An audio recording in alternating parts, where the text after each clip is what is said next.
Chief Marshal Brown and fellow panelists, former chiefs, Director General, Center for APA Studies, A.V.M. Golani,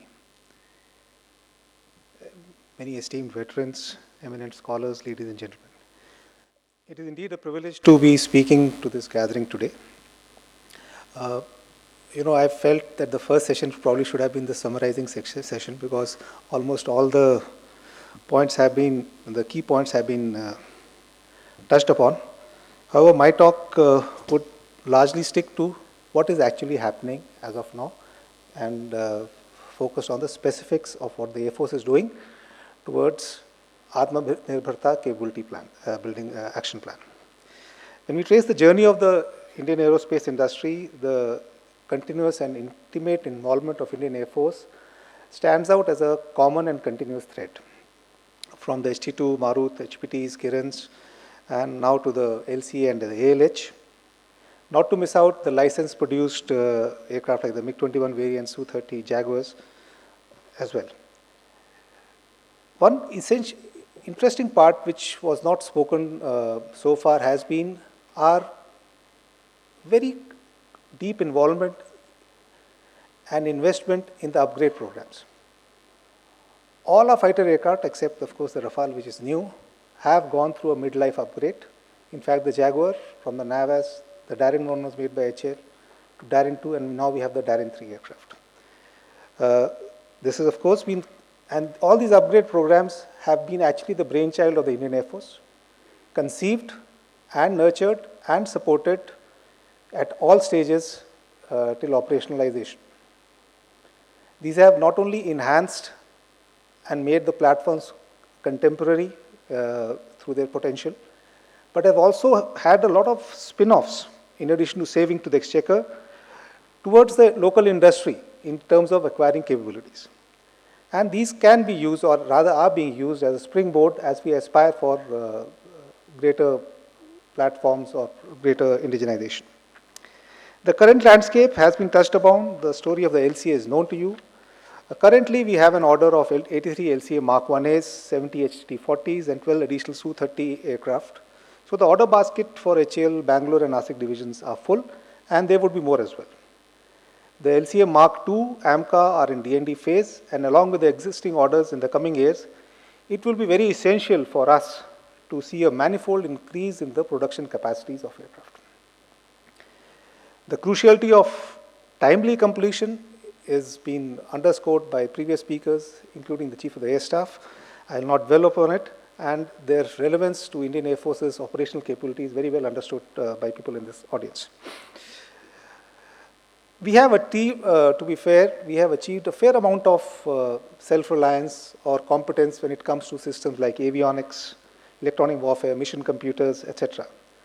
However, the critical dependencies on the foreign OEMs, issues of supply chain management issues, have been touched upon by Secretary DRDO, the Defense Secretary, and there are sessions in the coming sessions will get into more details. These remain to be very important and crucial challenges for us that we need to overcome. The production of 40 C-295 aircraft by TASL is in line with the Atmanirbharta vision, and there have been significant milestones, and it's the first in many ways in terms of large-scale production by the private sector. As an estimate, I think 35 companies located in India have been approved by Airbus, and a number of MSMEs are going to be involved, and this is growing steadily. This model, I think, presents possibilities for the future and has been alluded to by previous speakers as well. Those in the know of this contract would appreciate the critical role played by the Indian Air Force in ensuring that this project fructified the way it did. Coming to ground-based systems, Indian Air Force now operates a large number of indigenous air defense and communication systems. Practically, our entire fleet of, our entire inventory of radars in the foreseeable future will be entirely indigenous. Our SHW fleet with Akash NG, MRSAM, LRSAM would reflect the same in due course. Of course, the challenges would remain that of timely operationalization and induction, and of course integration.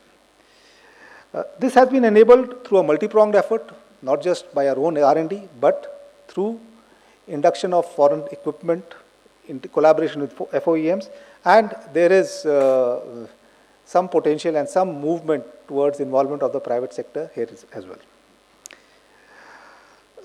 Secretary DRDO mentioned briefly the issue about missile technology. I think I'll take a little more time on this because this is not spoken too much by the previous speakers. When it comes to air-launched weapons, I think this remains to be a very important thrust area for the Indian Air Force. The sensor and weapon combination would decide the outcome of any future conflict, and herein the progress has been very rapid in the international arena. So while we have achieved progress and some success, there is a lot to be done in this particular field. We have moved away from import dependence as conventional weapons is concerned, and we are developing a lot of specialist weapons and PGMs. But now the proliferation of the same, it is essential that all our platforms have a combination of capabilities of PGMs that they can deliver. It entails long-range air-to-ground weapons, anti-radiation missiles, and of course the long-range air-to-air missiles, something which Secretary DRDO also emphasized upon. Capacity enhancement through greater involvement of the local industry would remain a very important key here as well.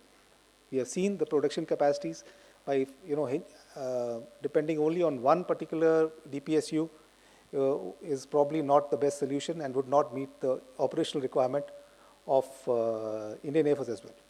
At the same time, if we are able to stabilize and fructify, there is a potential of doing export from India of these weapons as well, maybe initially made with the help of foreign manufacturers. The Secretary DRDO also dealt upon the criticality of enablers like the AWC and AVAX program. While the platform dependence would still remain, and that means so far we don't have a platform in which these can be straightaway fitted. But the good news is that the payload, we have been able to indigenize to a large extent. And here it's as well, good news is that the DRDO is looking at some private players to participate and produce the payloads. So this is moving very slow though, but we are hopeful that we'll cross the tipping point in this soon. Coming to the role of Indian Air Force in R&D, like I said, we have been involved in R&D in all indigenous projects. What happens is, perhaps, we haven't spent too much of time in marketing and showcasing this aspect, but as I think it is very important for me to touch upon the essentials out here. Flight testing and certification that are unique requirements of airborne systems. The AST has carried out a pioneering role towards the same, and the test pilot school at AST is one of the 8 internationally accredited schools.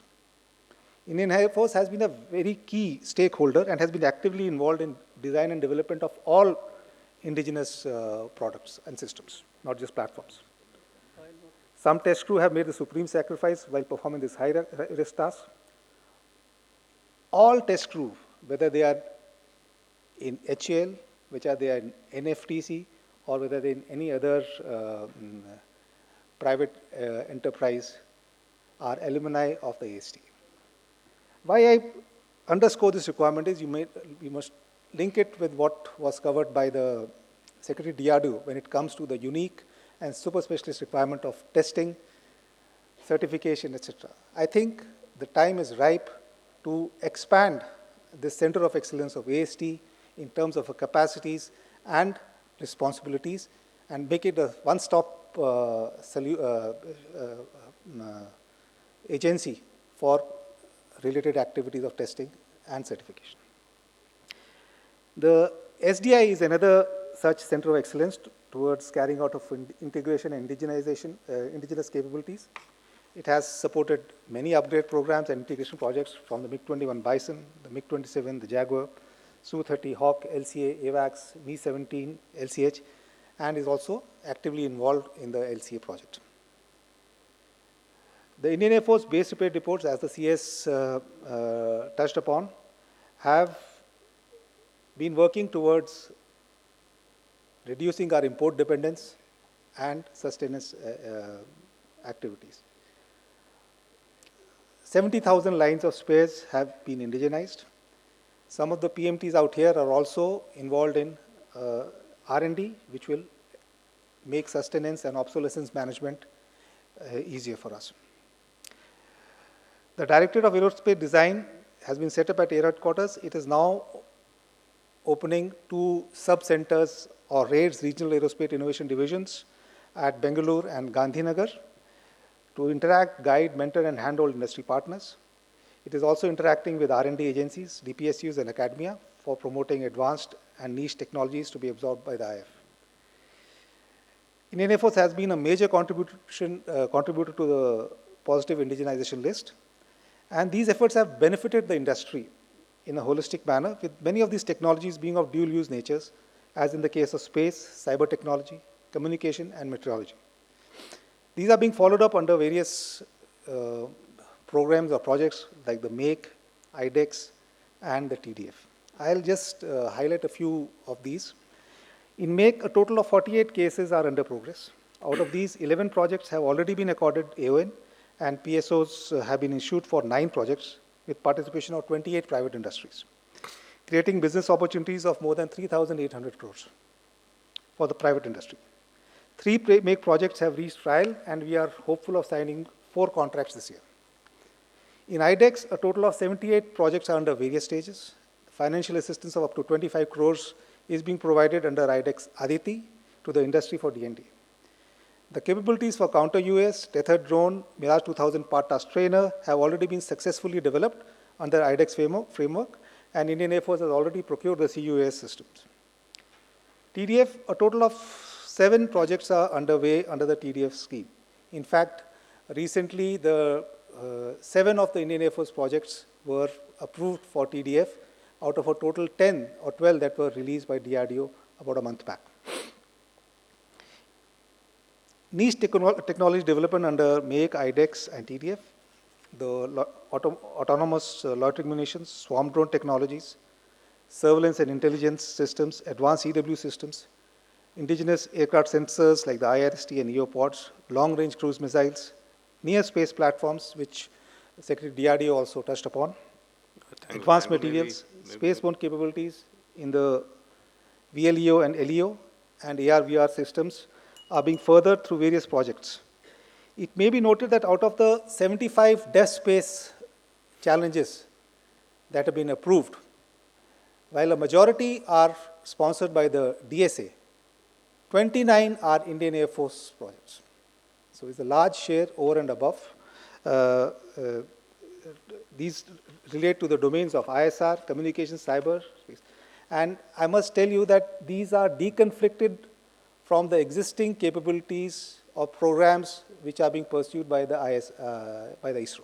So these are very unique Indian Air Force projects which we are pursuing, and we hope to achieve success. Tango, maybe just have one up, please. Coming to industrial outreach, the CS also dealt upon the same. I'll skip this. We have some industry outreach programs for planned. We already done Bareilly, Pune, Sulur. We are doing one in Guwahati and Ambala shortly. The proof of the pudding lies in the eating. In the financial year 23-24, 68% of our capital acquisition budget has been towards the domestic sector. That's one. The challenges have been brought out by the previous speakers.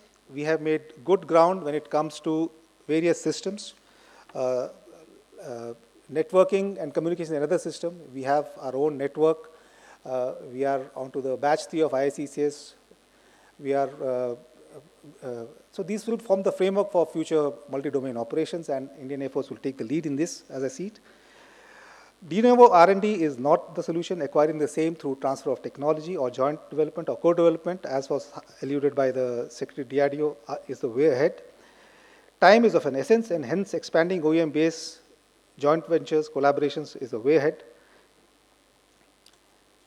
While we have made very good progress in innovations, developing on minor systems and other capabilities, the big ticket acquisitions or big ticket projects should be making the fighter aircraft, the aero engine, the UAVs and UCAVs, as well as long-range specialist weapons. There is,